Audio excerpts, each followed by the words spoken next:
Galvin. I'm a chartered estate agent and valuer working with D&G Galvin Auctioneers.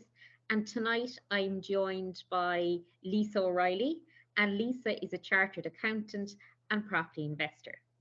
So in tonight's agenda, this webinar is going to run over two series. So tonight we're going to be looking at property trends in Ireland. We're going to be looking at recent developments and what can a landlord expect down the road. The current market, I'm just going to give you a review of what's happening in the market. We're going to talk a bit about over-regulation and the Residential Tenancies Board, rent pressure zones, interest rates, and taxation. And next Wednesday night then at 7 p.m. as well, we'll be talking about the retention of landlords. Should they stay or should they go? Are there any other options available? How to get the best price for your property if you do decide to sell. Capital gains tax, a big question among many landlords. And what can the landlord do with their money next? So for the start of tonight, I'm going to hand you over to Lisa, who's going to talk about the property trends in Ireland. Over to you, Lisa. Hi everyone. So again, thanks for joining us tonight.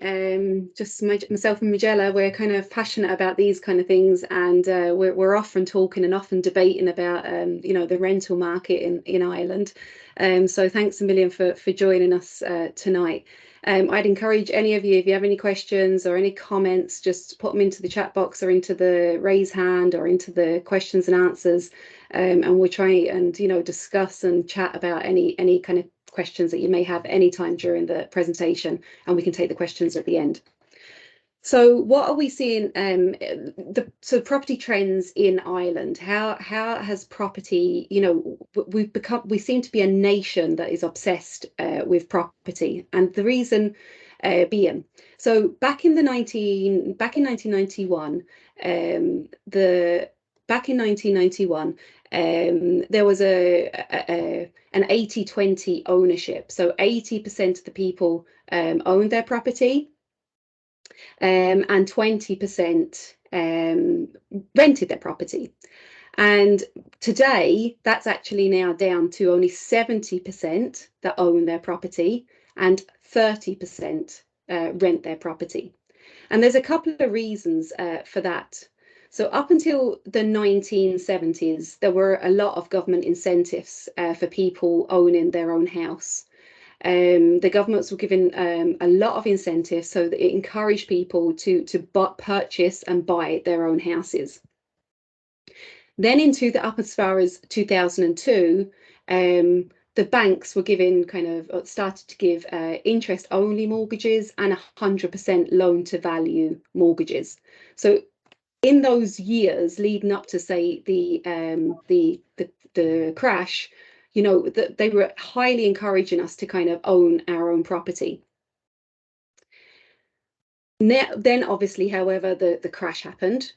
So that's how we're back down then to 70-30 split. People started selling off their properties. They were kind of overly geared.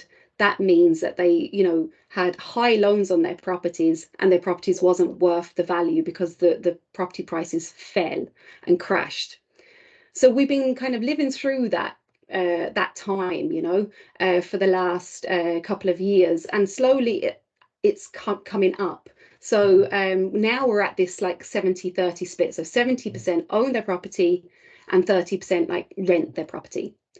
Now, this isn't a high number. So yes, there's a lot of media talk about it, but it's actually not a massively high number that rent the property.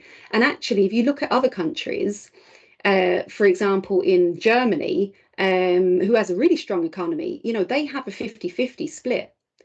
And often having that 50-50 split is actually a signal of strong economic growth and strong inward migration.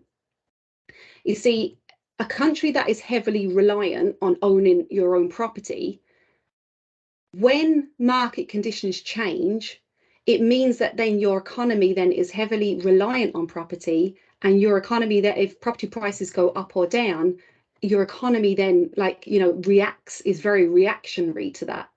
So having actually like a nice supplier, a good supplier of rentals in the economy can be a good thing. However, we do know the downsides of having a lot of rental properties with an undersupply. When you have an undersupply of property and an over demand of property, that's when it can cause, like, rents to massively climb.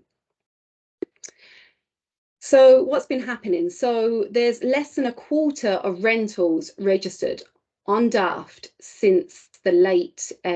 So at the moment, there's a quarter of registered rentals on Daft compared to 2010.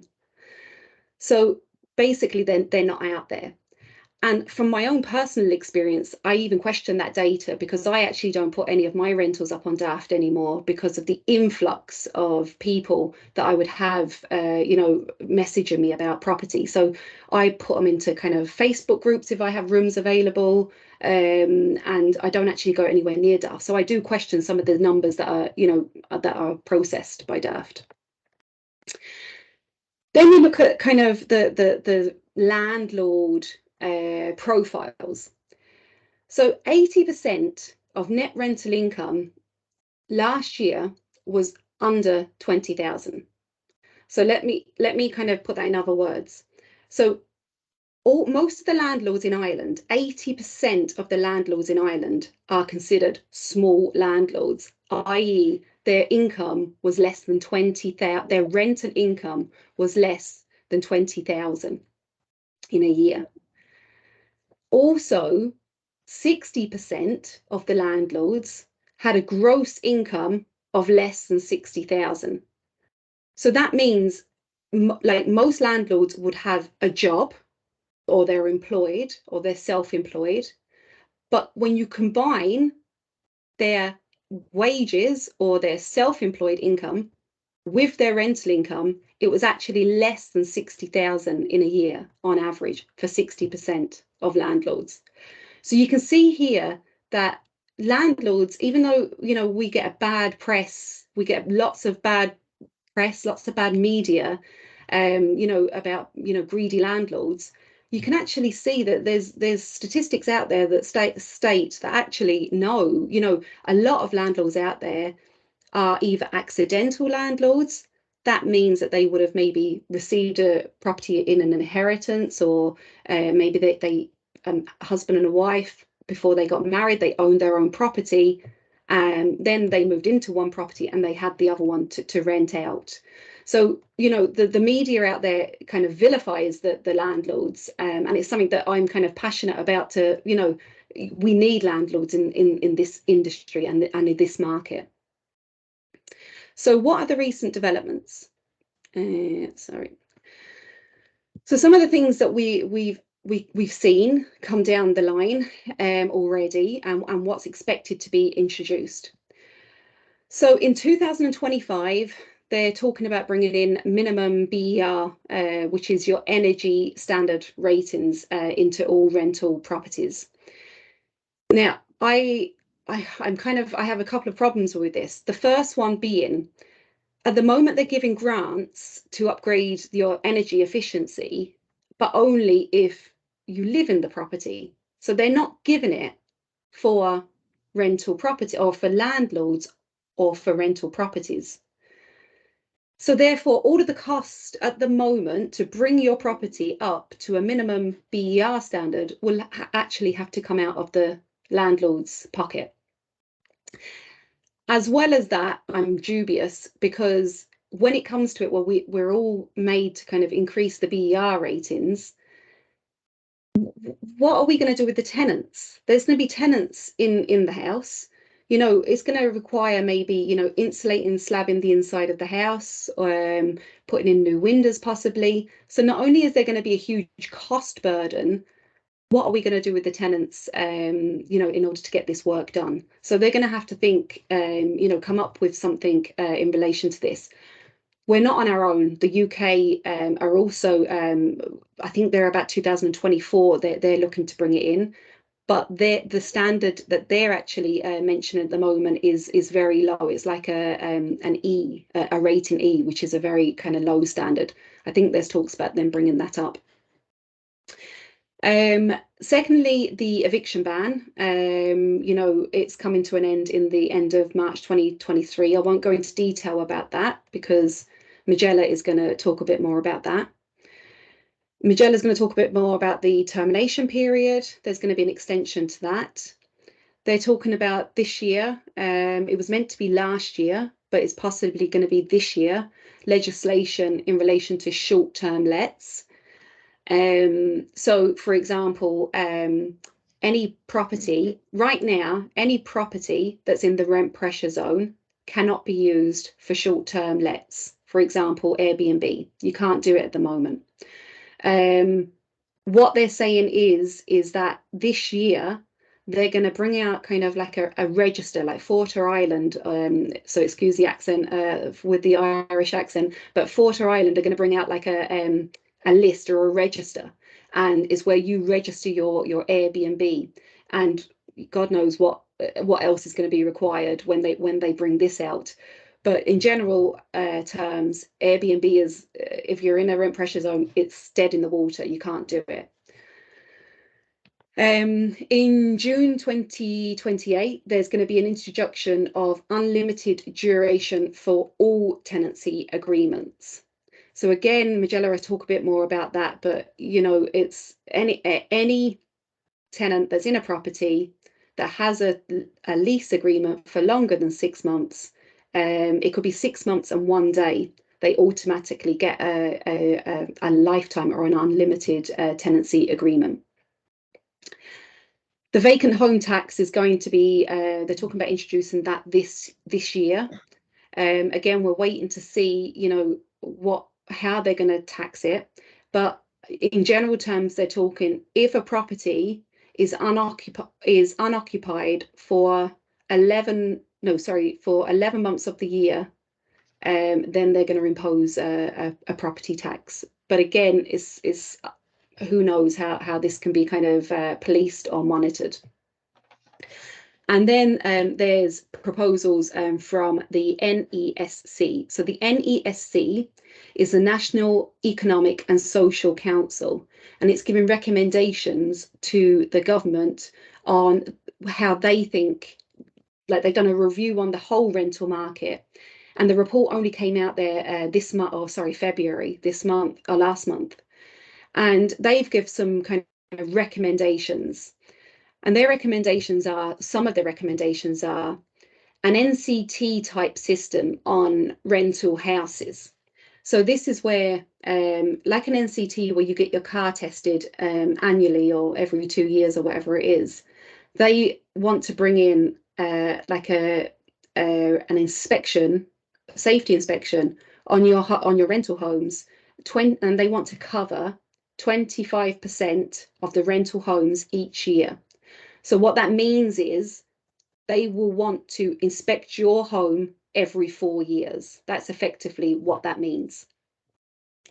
So I don't know if any of you have ever had any HAP tenants and you've had your inspection already, or even if you haven't had HAP tenants, this is going to be brought out for all landlords that are registered on the RTB. They've also recommended expanding the repair and lease scheme. So if any of you ever heard of the repair and lease scheme, possibly not, because it's a scheme that has not really taken off in the national sense.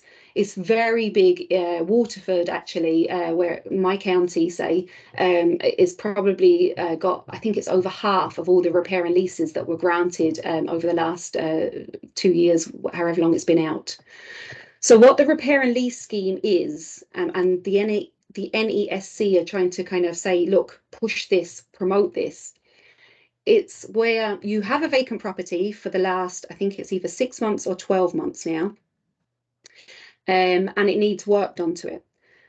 The government will give you a loan to do up the property, to get it to a minimum or to get it to a standard.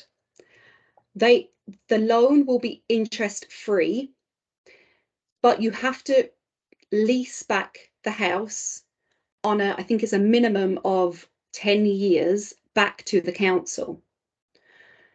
So the interest-free loan then will be deducted. So any money that you borrow to do up that house, so say you borrow 50,000 to do up that house, the government then will give you the rent for that property, but they will deduct the 50,000 over the term of the lease. So there's a lot of people, it seems to be a pretty attractive scheme in Waterford, and the council are kind of actively giving these out.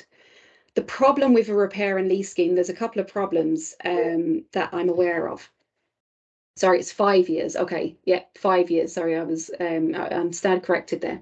So you have to do a minimum of 5 years back to the council. The problem I see with the repair and lease scheme is firstly to get the council out to when you're getting the works done, it slows the whole process down.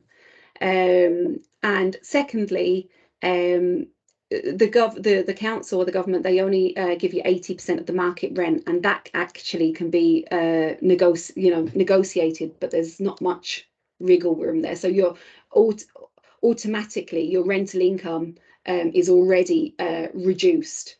And if you've got a loan on the property and you're paying the interest rates that are out there now, you know, it's unlikely that there'll be much of a profit out of these schemes for a small time landlord.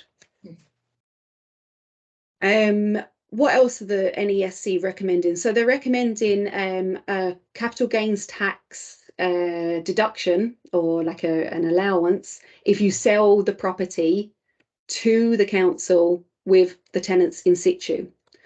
So that's what they're looking to kind of promote and say, look, if you've got a property and you've got a tenant in there, but you sell it to the council, you don't have to pay capital gains tax on the sale of the property. But again, how are they going to work that? You know, if it's a family in there who have got 2 working people and they're not technically, they're not entitled to a council house, well then will that actually work? You know, will the government actually give you that CGT allowance? And equally, will the government then take that house on as their own sort of thing? So I don't know how that one's going to work. And then they're talking about bringing in promoting the fair deal scheme. So this is where older people who are going into care homes, they can sell their house or rent it out, and the proceeds of which don't, you know, go against their, you know, when they're means tested in order to get care. So they're trying to say, look, let them sell their house or let them rent out their house, but don't have it as a part of the means testing in order to get care. And that's just trying to like stop the vacant property, you know, because a lot of older people have gone into their care homes and have left their property vacant because they don't want the house proceeds or the rental income to go against their, you know, for means tested. So that's some of the recent developments. I'm going to pass you over now to Majella, who's going to give her experience on what she's seen in the market at the moment. She's an estate agent, a valuer, so she's got a lot of experience on the market, on the ground experience at the moment. So she's going to give us an overview then of what's happening in the market at the moment. Thank you, Lisa. So I'm delighted to be here, and thanks everyone for joining us this evening. So just, I suppose, what I'm out on the ground, as Lisa was saying, with dealing with buyers and sellers every day of the week. And although there's, you know, some doom and gloom in the media, we are not seeing that here. The residential market is very strong. Demand continues to outstrip supply, and prices do continue to rise, but at a slower rate. And that's mainly because I think after the COVID, you know, you had a lot of buyers out there and there was a lot of frantic bidding and bidding wars. That has lessened, there's no doubt about it. But because supply is so low, prices are still rising, but as I say, at a much lower rate. And what type of prices or what type of property is most popular at the moment? Definitely turnkey homes are achieving the premium prices. People, homes that require that bit of work and remodernisation are much slower to sell. And the main reason for that is a lot of first-time buyers won't be able to get finance for them, or would find it very difficult. You know, if they get a green mortgage, they'll be looking for energy efficient homes. And there's also the side that people don't want to take on the work. Number one, they don't want the burden of it. But number two, it's very hard to find skilled labour if you're looking for a carpenter or a builder to actually carry out the works for you. And then, of course, you've the uncertainty of, will the price of materials go up again? I was speaking to a property developer today. He said that from January to September last year, the cost of building an apartment for them rose by 60,000. Now that's phenomenal. So it's all down to the costs. Going to the rental market, again, it's very strong, needless to say, but it's in a crisis. The main issue again being lack of supply.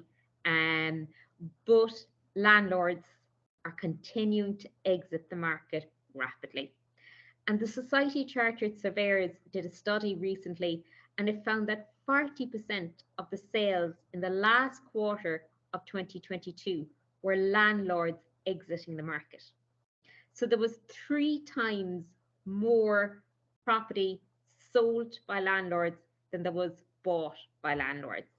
And it came to a net deficit of 13,000 rental properties, a loss of 13,000 rental properties in Ireland. So that's how serious the problem is.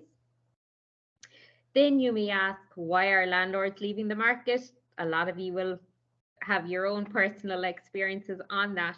But I suppose a big one is overregulation. We had a number of things like, you know, the unlimited tenancy duration, we had rent pressure zones, extended tenancy periods. But one that really sticks out for me is, like, from having ground experience, is right, there is regulation and there is rights for landlords and tenants, and rightly so.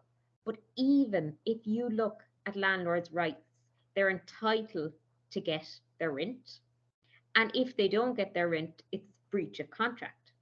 And I want to share a story of an example that I came across, which just goes to show how extreme the situation is in Ireland. And it was a landlord rented out their apartment to a tenant. They were paying for the first few months. Then the tenant fell into arrears, but she was paying a little bit. And then she stopped paying. So the landlord issued a letter of termination because she wasn't paying rent. And it ended up anyway going to the RTB, and even the RTB issued that termination notice and enforced the tenant was to leave the property. And the result being the tenant never left, so they were overholding the property. And the end result was that a year and a half later, the landlord got back the property. There was 10,000 euros worth of arrears there, and the landlord also had to give the tenant cash to get them out. Not alone that, when they got into their apartment, it was completely wrecked, to the extent that the landlord spent 15,000 euro before he could bring it back onto the open market. So, you know, while the regulation is there, on the ground, it's not being enforced so much from a landlord's for a landlord's benefit, because people are obviously, they're homeless, they don't know what to do, and the RTB and threshold, they make a call to threshold, and that's where they'll get their guidance. So that makes it difficult on landlords. The other thing, obviously, is a natural thing. There are people retiring, properties that are no longer in negative equity. Landlords are seeing the premium price, taking their opportunity to get out of the market. Obviously, taxation at 52%. If you take non-institutional landlords, it's a different story. But you know, taxation is one thing, but as Lisa will discuss later on, landlords don't mind paying tax if they can get the profits. So The other thing then is the increase in interest rates, which burns the profits, and rent pressure zones. Like we've seen how, even though they were meant to help with the rental market, they've actually made the crisis worse. So landlords, with inflation going up, landlords can only put their property up 2% per year. And Lisa will show an example in a moment of how that doesn't work in the maths for a landlord, basically. So moving on. Okay, right. So hang on 2 seconds there now. I wanted to go through some of this with you. Right. So I just wanted to share with you this whole RPZ, this whole rent cap that's out there. We all know that, you know, it's just not working, but here's some numbers to back that up. So you can increase, as we all know, if your house is in the rent pressure zone, you can increase that rent by 2% every year. So let's start with the average house price in Ireland at the moment between houses and apartments of, say, 280,000. The average rental is, again, you know, you're mixing between Dublin and the rest of the country. So average at the moment in the country is €1,500. Now, back around kind of 18 months ago, 2 years ago, the interest rate was 4%. Okay. You get mortgages now for buy-to-lets at 70% loan to value. So that means that you can borrow 70% of 280,000 and you pay interest on that. So you're borrowing 196,000 for the average house or apartment in Ireland, and you're getting €1,500. So let's look at the maths on this. I'll introduce you to a P&L. So the annual rent on this house will be 18,000. Okay. The first biggest cost is going to be your mortgage repayment. So we're assuming 70% loan to value mortgage with an interest rate of 4%, which is what it was about 2 years ago. Then you have a letting agency fee. So the letting agents tend to charge, you know, 8 to 10% plus VAT. Some can charge more. You then have your local property tax, your RTB registration, your insurance, an annual boiler inspection, possibly an electrical inspection. And then you've got maintenance, replacement of appliances, conservatively, maybe €1,000. And then I'm saying, look, we're in a housing crisis at the moment, so we shouldn't have too much unoccupancy. But even if we do, you know, even if a tenant moves out and a new one moves in, realistically, minimum of 2 weeks. So this is being pretty low on that. So you're going to lose about 2 weeks rent, say, if you've changing tenants. So you can see here a house worth 280,000 with, let's say, you put in 84,000 of your own money to purchase this house. You've got a loan for the rest of the money. You're earning 4,900 a year on it.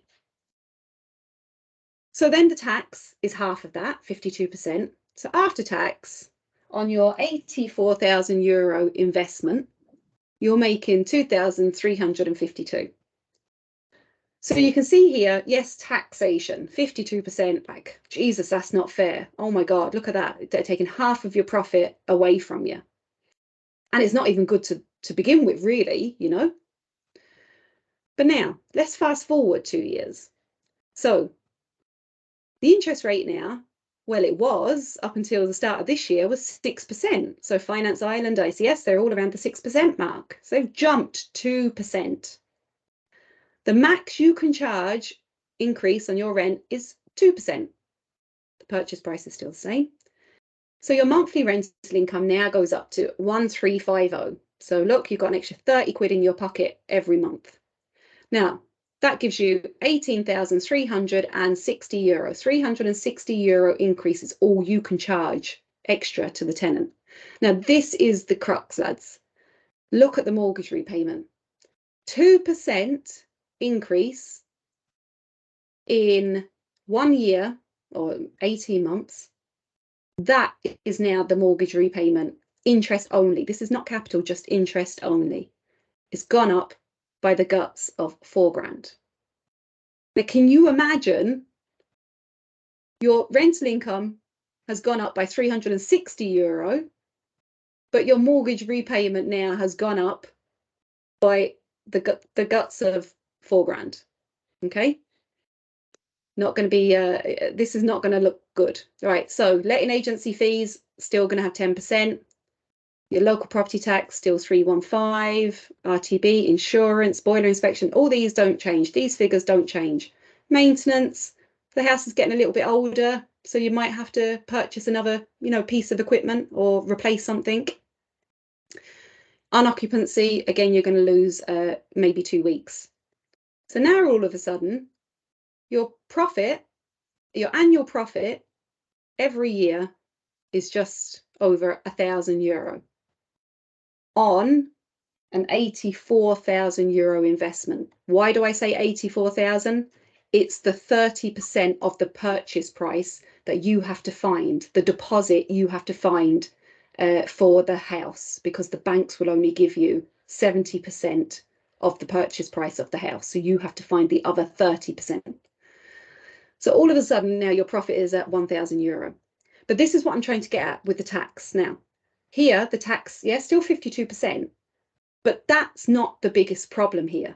The biggest problem here is the rent pressures, the rent caps in times of increasing inflation. It's not sustainable. It's just not. And this is the main reason why landlords have to get out. We've spoke about, let me go through then the third year. It's even worse. So say I'm putting it up to 8% because only last week I got a letter through the post from Finance Island that they're putting their interest rates up to 7% now. So at today's rate, I think it's 6.95%, 7%. So what is it going to be at by the end of the year? Say it goes up to 8%, right, by the end of the year. And we can charge another 2% on our rental income. So we're going to get 1,561. Our annual income is going to be 18,727. Now look at our mortgage repayments. Another £4,000 on our mortgage repayments. Letting agency fees, they're all the same. They're not, letting agency fees might go up a slight bit, but they're all the same. These are fixed costs. They won't change. They might change with inflation. Maintenance, again, I'm going to add a little bit more onto it because the property's getting that bit older. So as the properties get older, things start breaking down. Again, on occupancy, we'll say 2 weeks because we're in a time of high kind of, no demand or no supply. So now look, we're in a loss-making position. So here, it doesn't make a difference what the taxation is because you're not getting any profit anyway. So what I'm trying to get at is they're all saying about, taxation and, they're coming out with, coming out with these tax incentives to keep landlords in the market. That is not good enough for now. For now, we're in a time of high interest rates. With high interest rates comes high interest repayments. If we, as a homeowner, have an increase in our mortgage interest rates, why do we expect that tenants don't have to have that same impact? We're all homeowners. My own home mortgage has increased, I think it's by €300 a month. My own home mortgage, and I had a tracker mortgage, so I had it good for many years. And now all of a sudden, because it's tracked on the ECB and the ECB has shot up, I'm up to an extra €300 per month on my home. I can't turn around and say to someone, nope, I'm not paying it. I'm only paying a 2% increase on my mortgage interest payments or 2% on that small little kind of rental payment. I can't say that. I'm only going to pay you an extra, what is it, €30 a month. I can't say that. So that is the crux of the problem. So not only is it making it unviable for landlords, we've also got the situation, you see, where, as we've just seen, a lot of the landlords, they are just ordinary people, got a job, they're self-employed, they might have 1, maybe 2, maybe 3 properties. That's the lot of the landlords these days. They can't afford to sustain a loss like this, and they shouldn't be expected to. If the market conditions were fair, there was supply and there's demand. Yes, we need to protect tenants, and tenants can expect to be, have some sort of protection. But to do it at the expense of landlords is completely going against all sensibility. It's all, politicking, in this kind of the government that we're living in at the moment, the socialist kind of government that we're living in at the moment. Because a profit is not the aim of, the profit is not the number one purpose of anyone here today, these landlords here today. It's a necessity. You have to make a profit in order for you to continue as landlords doing what you're doing. And in times of increasing inflation or interest rates, you can't make a profit with these rent caps. So yes, we can all bang on about let's improve the taxes, 52% or high tax. That is later on down the road. And when the government comes up with like these, oh, we'll give them an allowance for a fridge, like that is an insult, an absolute insult. Really what it is sorry, I'm getting a bit kind of emotional here, but it's this rent pressure zone. And then what it's doing then is it's forcing the landlords out the market. So as Majella's after saying, it's the landlords are going, they're not being replaced. Why would they? In today's market, the property prices are going up, but the rental income has to, it's capped. So your property, when you go to sell your property, it's going to be valued at, if your property is in an area that is typically a rental place, where there's lots of rental places, like an apartment, for example, or like maybe a student kind of place, where there's a lot of students in there, you're not going to get market value for your house if it's in the rent pressure zone.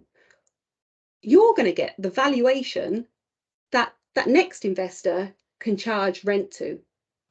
So if you've not been able to increase your rents because of the rent pressure zone, whilst all the residential houses in the nice locations, they're going up and they're creeping up in price, your investment type property is not going up in price.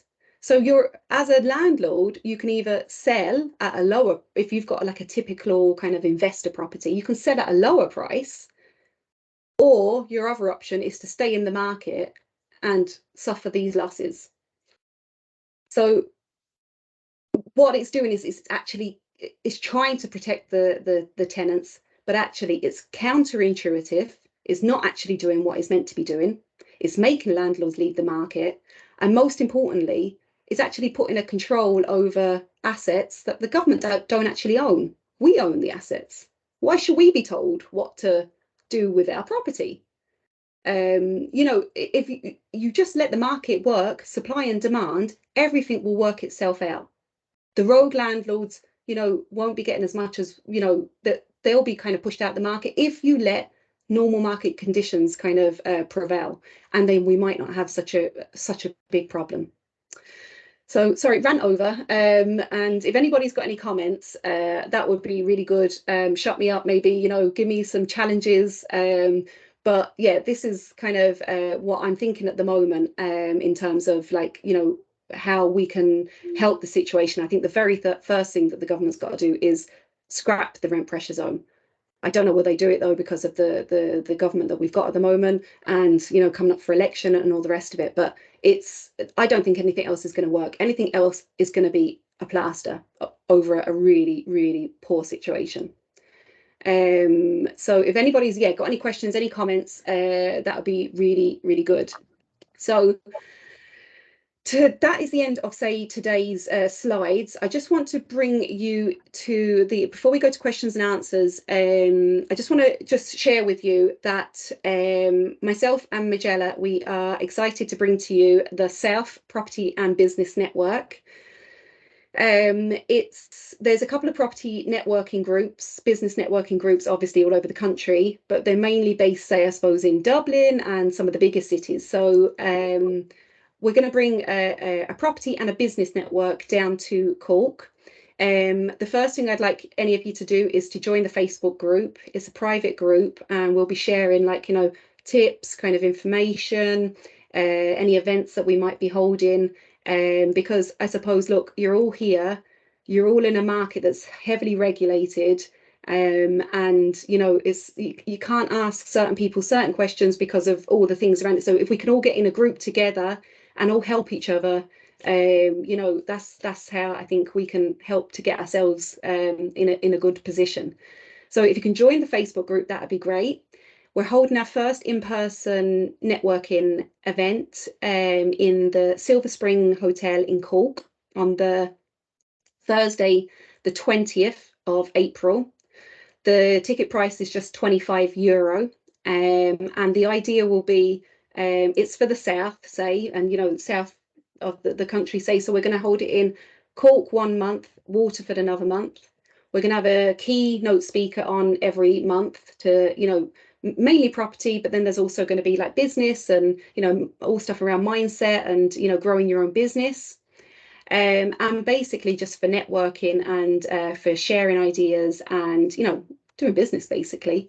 So yeah, it would be great if you could pop along to the Facebook group where there's all detail. But again, we'll be sending this recording out, and also I'll be sending details about like how you can book tickets and come along.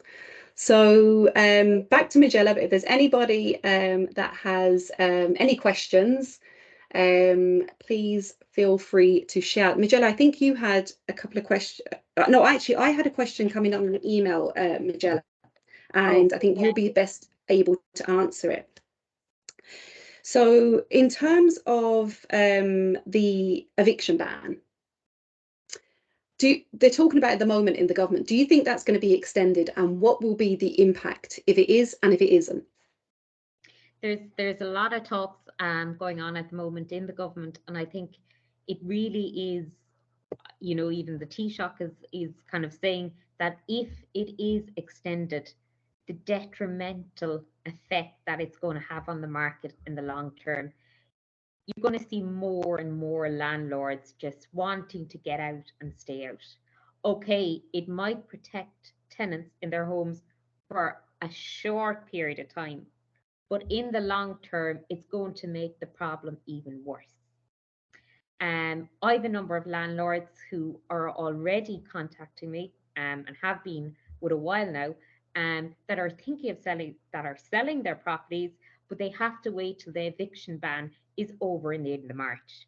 Now, there is absolute frustration among landlords at the moment that if that ban will be extended, they've waited so long to sell their property and that they can't get out the tenants if that will be extended. So it's going to be, as I say, it's going to be detrimental either way, there's no doubt about it. But in the long term, if it is extended, we're going to lose more and more landlords. And does it have an impact on how fast you can sell the property? On how fast you could sell the property? If you have a tenant in it, like say, you know, sorry, how fast you can sell the property? Will it slow down the process? Okay, so if you have a property and you have a tenant in it and you're trying to sell with a tenant in situ, well then that's the majority of the market gone, because there's little or nobody out there who will buy a property with a tenant in situ in there. So for example, if you have your property, you're trying to sell it with a lease, the first time buyer, the person who wants it for their family home, cannot go in there. They cannot occupy the property, and the majority of people do buy property in Ireland for home occupancy. So you're straight away, you're deducting the value of the property. You cannot get market value, because like you said earlier, Lisa, even if an investor wanted to come along, they'll want to get market value. They're not willing to take an investment with a loss or a lower market value. Yeah, that's the problem. Now we've got a couple of questions. You'll even notice that properties with tenants in situ are being put up on auction, up on the like a Bidex or somewhere, online auctions, because they can't be sold on the market. I actually come across that myself. A local house was on BidX. We knew it. It's in the local area, and the tenant was probably like, you know, really bad caliber. You know, had issues with drugs, social issues, and all the rest of it. And that property went on BidX. And the sole reason being, I looked at the documents on the BidX, and it was because he had an indefinite lease for €50 a week, and you're dealing with, you know, a kind of an unsavory kind of character anyway, with an indefinite lease for €50. So, you know, it went on BidX for like silly money, you know. So yeah, there was no one going to buy that property. Yeah, you're taking on a liability. You are. So there has to be something with that. Now, Derek is saying, what is your process to buy properties with investors? Is that for me, Derek, or if you can just clarify that question there? And David is saying, great meeting. Yeah, thanks, David. So what does actually work in the Irish property market? What viable way to invest in the market, in your opinion, since it's becoming so difficult? So that's a good question, David. And I suppose, first and foremost, I think that, and I know it's hard to say, I don't think there's much room, given what's happening in the market at the moment. I really don't think there's much room for your 1 or 2 property landlords. I think that, personally, I think I've had to give up my job. I had a corporate job. I was a chartered accountant working 50 or 60 hours a week. I gave all that up to get into property. I'm doing it full time, and I'm, you know, as you can see, I'm kind of going all over social media. I'm like going after the business. I'm going for volume, right? So first of all, I don't think that there's much room for the 1 or 2 house landlords or the accidental landlords, because of all the regulation that's coming. Now, as I said, I'm going for the volume, and therefore, you know, I can absorb some of these costs. I can get some kind of some good deals in place. So I can buy property, say, going direct to the owners, and possibly getting some below market value deals. Then it's all about location. So you see some of those figures there, they're not going to work. Like, don't go buying a €280,000 house with only a €1,500 rental income on it, right? Just don't do it. That is never going to work. Location is really important. So I think it's hard. There's different strategies that you can do. You can flip properties. So you can buy properties that need work done to them, do them up, and flip them on. But again, make sure they're in an area that there's residential, that people will want to buy for their home, personal home. Okay, so there's money definitely in that, because we are, as Majella said, there's a strong demand for homes, if you know what I mean. So if you can find the worst house on the best street and do it up and make it look nice, and, you know, get the BER rating up, there can be money to be made there. And that works well in and around Dublin and some areas in Cork, some high ticket areas, that can work really, really well in desirable type areas. And then in terms of yield, to get that rental yield, to hold on to the property and to be a landlord, location is extremely important. So you know, don't go buying. Back in the boom, you were buying all over the place. You could buy a rental property here, everywhere. Don't go buying in the country, okay, for a rental property. Couple of reasons. One is, a family with maybe 1 or maybe 2 incomes will only ever be probably at that level of income. You know, they might get a pay rise, but most likely they won't. You know, they're going to be at maybe a small, you know, that set figure. So if you then try and think that, oh, don't worry, I can put it's in the countryside, it's not in the rent pressure zone, so I can put the rent up, it's not going to work, because you've got a family whose salary is fixed, and you can think that you're going to put up the rent, but you won't be able to, because they will stop paying. They won't be able to afford the rent. Okay, so stay away from the countryside locations. They really are for the residential buyers.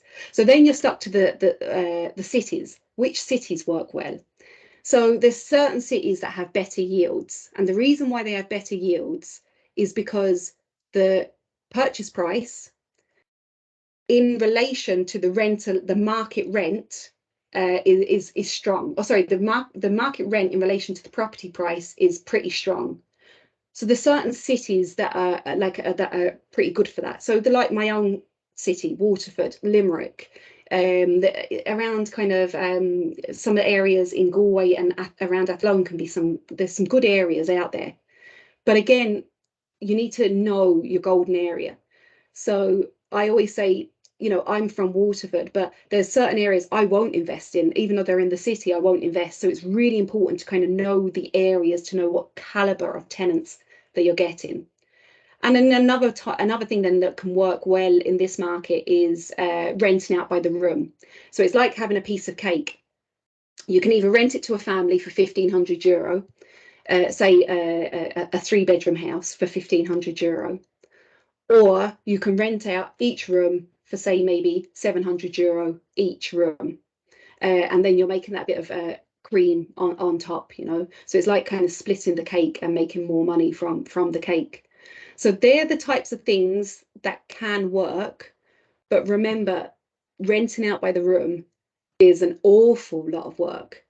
You know, it's not just passive income. That then becomes a job, because people that rent by the room, it's not just students now, it's, you know, professionals, they're getting into it now, because they can't afford rent, so they're actually wanting to live with like-minded professionals. But the very nature means that they can be transient, so they come and they go. If they've got somewhere better to go, they'll go somewhere better. So there's a lot of that unoccupancy rate that I showed you in the P&L, that will be a lot higher when you rent out by the room. So there's a couple of ways to do it, but just generally, I don't really think that that it's really a market at the moment for a small-time landlord. And with the government that we've got in at the moment, I can't see it changing anytime soon. Thanks for a great answer. I'll definitely be joining a network event. Great, thanks, David. Thanks a million. And Derek, yes, for me, what process do I buy properties with investors? Okay, so sorry, Derek, yeah, for me. So what I do is basically I do two different, I work with the property owner. So there's no one strategy or one solution that fits every property owner or landlord. Everyone's got, you know, the different problems, and it all depends on how much mortgage is on the property, how much they're leveraged by. So one of the ways I do it is, say someone's got money sitting in the bank, earning no interest whatsoever, because the banks, again, we're run by 3 main banks in Ireland, so if none of them put their rates up, they have no competition. So they're not giving interest on their deposit income, deposits. So I say to people with money in the bank, look, do you want to invest with me? I'll give you a really good interest rate, and if you invest enough money, I'll give you first charge on the property. So first charge is like a secure legal charge over the property, which means, you know, I can't do anything on the property. It's the legal thing that the banks take when they give you a mortgage, basically. So I take the money off the investors as a loan, and then I give them a fixed return on their money. At the moment, I'm giving 6% over 5 years. Their interest is then paid monthly straight into their bank account. And at the end of the 5 years, then I repay them back the full capital that they invested. So say they invested 100 grand, every month they're earning an interest rate on that. And then, so what are they earning? They're earning 6 grand a year, paid monthly. And then at the end of the 5 years, I give them their €100,000 back. I use that to invest in property. I put my tenants in them, and basically I use the rental income to pay them back their interest rates. So I'm kind of using my investors as a bank, if you know what I mean. And then the other way then is with landlords, say, who are struggling with their property. They just want to get out, but like maybe like as Majella said, like it's slow to sell. They're finding that they're in an investment area that, you know, is slow to sell their property, or they kind of just want to hold on to their property, but they just don't want to be a landlord anymore. So I can offer a solution whereby I'm their tenant, like I'm the corporate tenant. And you sign up with me for like 5 years, and I pay you a monthly rent. I look after all the maintenance and all the repairs. Obviously, you don't get, you know, you're getting that kind of the lower rent, but you're getting a guaranteed income, and you're not having to, you know, you're not having to deal with tenants, and you've got guaranteed kind of income coming in.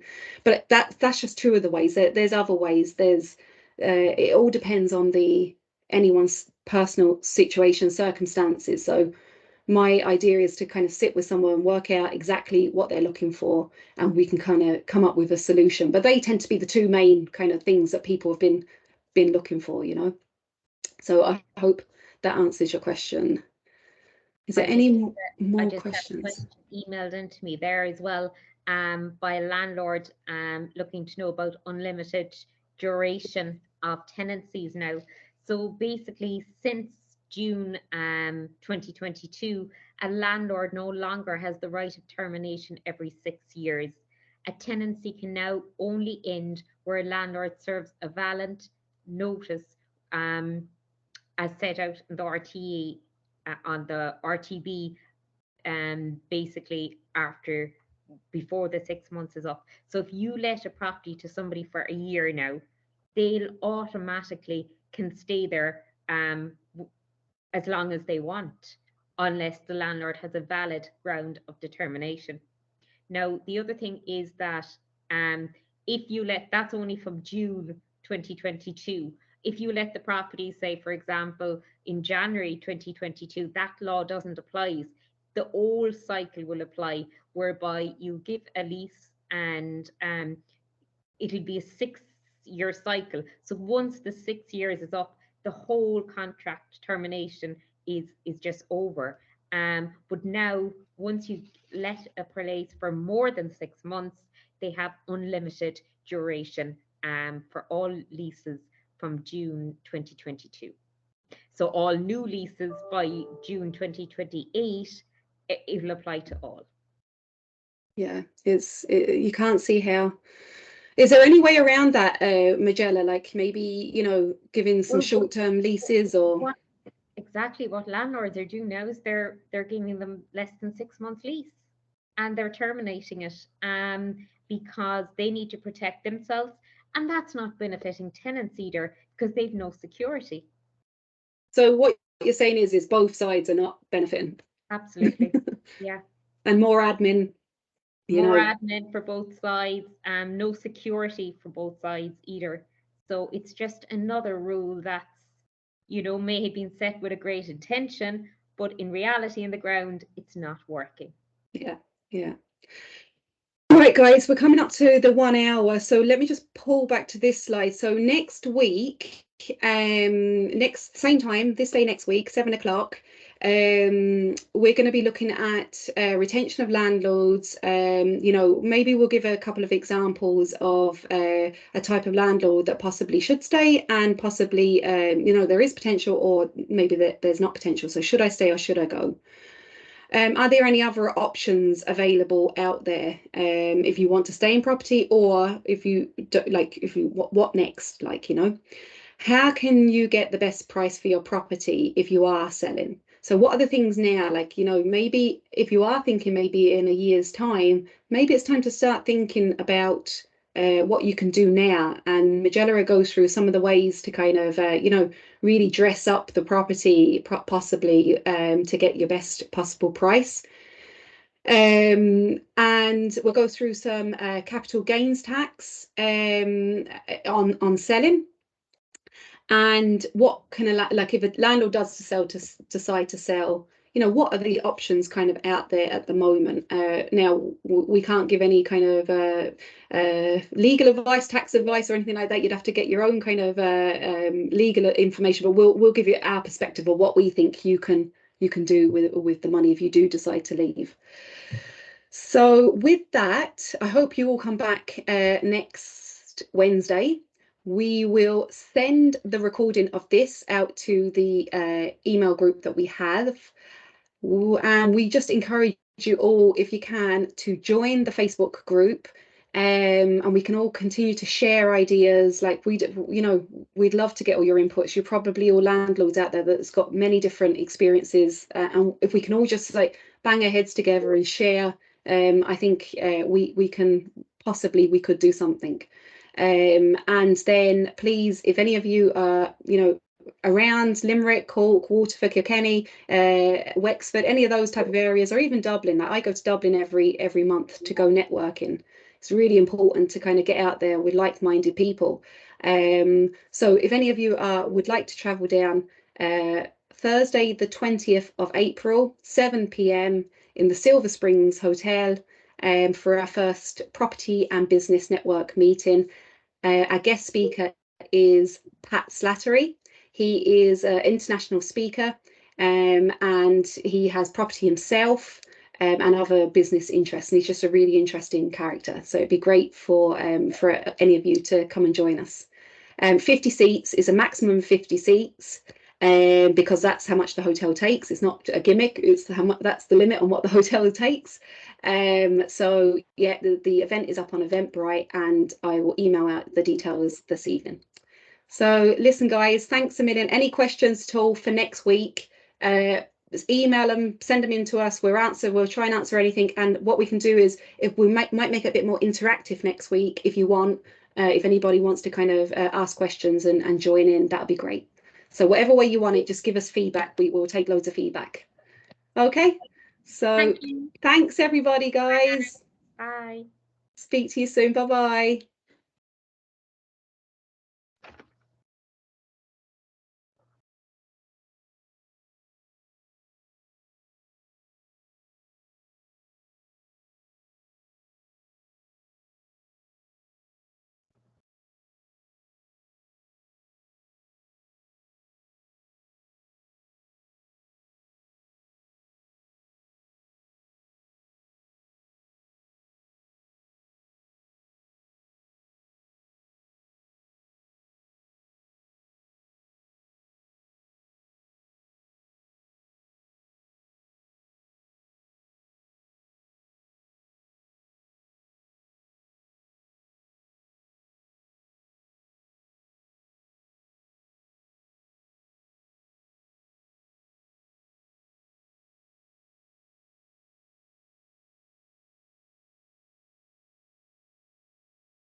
Hello.